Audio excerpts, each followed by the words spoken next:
Hi guys, it's your boy Chris here from Huddersfield Gaming. Welcome back to a brand new Football Manager 2019 Experiment, where we just transferred the whole of the French national team and put them into Huddersfield. Why Huddersfield? Well, they finished bottom, didn't they? So nobody's going to mind if we play about them, especially Huddersfield fans. They had a pretty dismal season, considering last year they were absolutely fantastic. I think they surprised a lot of people by being so terrible. So Didier Dechamps has came in as manager, and as you can see, he's a pretty good manager. I think Huddersfield will be pretty happy with him in real life. He was a great player as well, the water carrier. He was a great player in that France 1998 squad. So yeah, so what he's done is he's brought in the whole squad. Oh, forget to the squad here. We brought in the whole squad of the 2018 World Cup winners into the Premier League, and we're going to see if they can win the Premier League. So as you can see, we've got three choice goalkeepers: Miranda, Lloris, Areola. Two of them were wonder kids at one point. Areola was always the first choice to go for if you needed a goalkeeper at a big club and wanted a cheap one. So was Miranda many years ago. And then Rami's already wanted, so hopefully he'll not leave. Titi, who was an absolute wonderful player in the actual real World Cup. He was really a start. Varane, Real Madrid player. Pavard, Mbape, Sidimi, Hernandez, Mendes, Tolisso, Ndozi, Kante and Kante. He's a big one. So say some of the rivals are going to be a little bit weakened.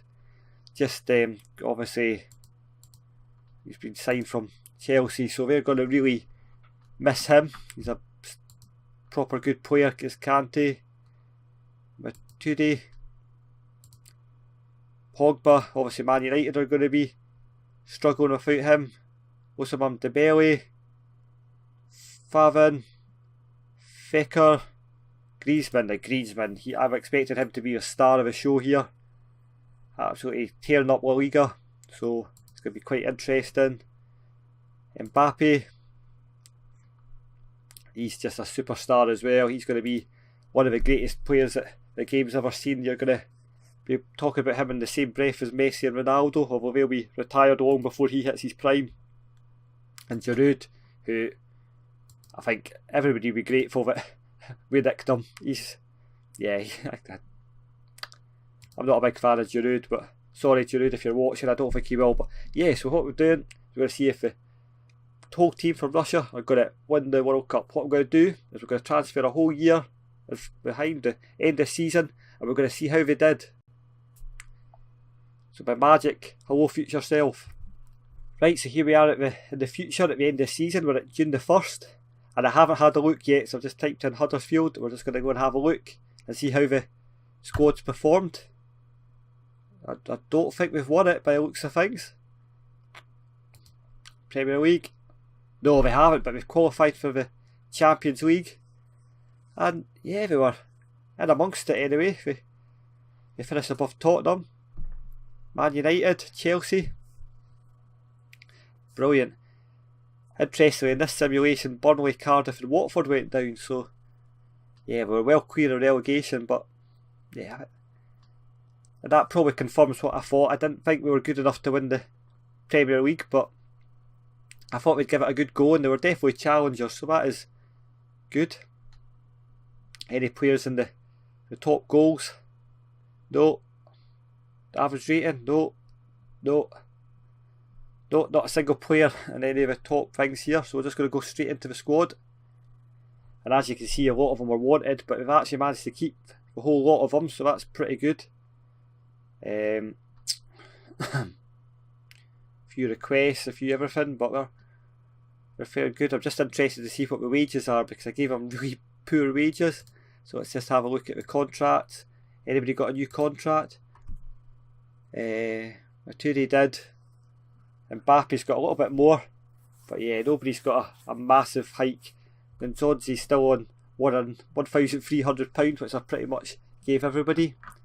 Right, so if we just look at this, person made the most appearances, Pavard made the most appearances, although Mbape probably just beats him with sub appearances.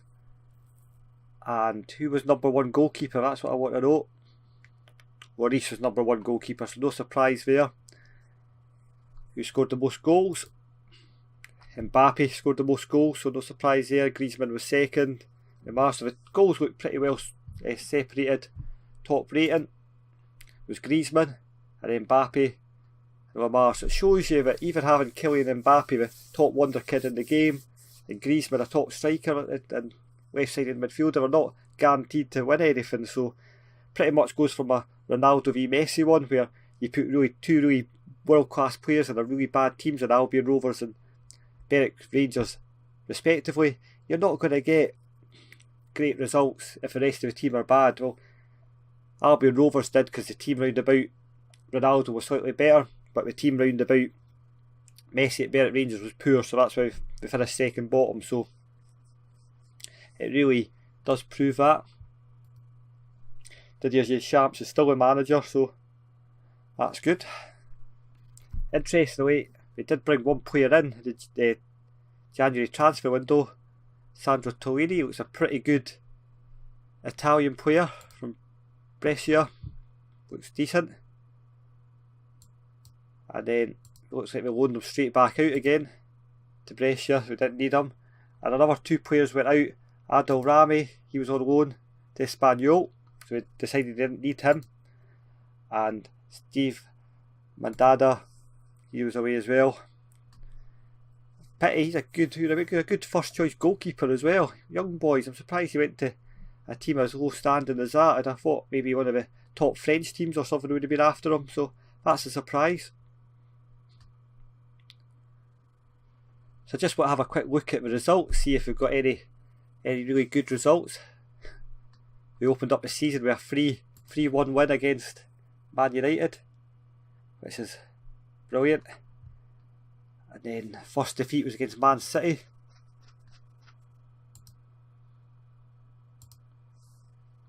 And then I got beat by Arsenal. Fulham, Tottenham drew. They seem to have problems with the big boys, don't they? Chelsea won 1-0. And the Carabao Cup.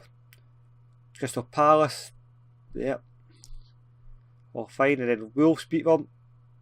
Leicester beat them on the penalties, the quarter-finals. Man United got revenge. So yeah, we really, Man City, Arsenal, we could beat everyone else, but we couldn't beat the big boys. Leicester again, Arsenal in the FA Cup 5th round. So we never won a cup either, so that's a bit disappointing. But we did qualify for the Champions League, so we'll forgive them for that. And yeah, Watford beat them, Chelsea beat them. So yeah, we're having some major problems with some of the big boys. They beat Liverpool. They must have beat Liverpool twice, so that's interesting. I never noticed anybody else or any of the big teams that we beat. So fantastic. Yeah, so that's all I wanted to look at. I just wanted to look at how the France 2018 World Cup winning squad would actually do in the Premier League. And the answer is really respectively. They broke into the top 4, but they couldn't beat the big boys. So that answers the age-old question. I might move them into Serie A next and see how they do there, or the La Liga. That'll be interesting. Okay, thanks very much for watching. If you liked it, subscribe. If you don't, well, why are you still watching? See you next time. Bye bye.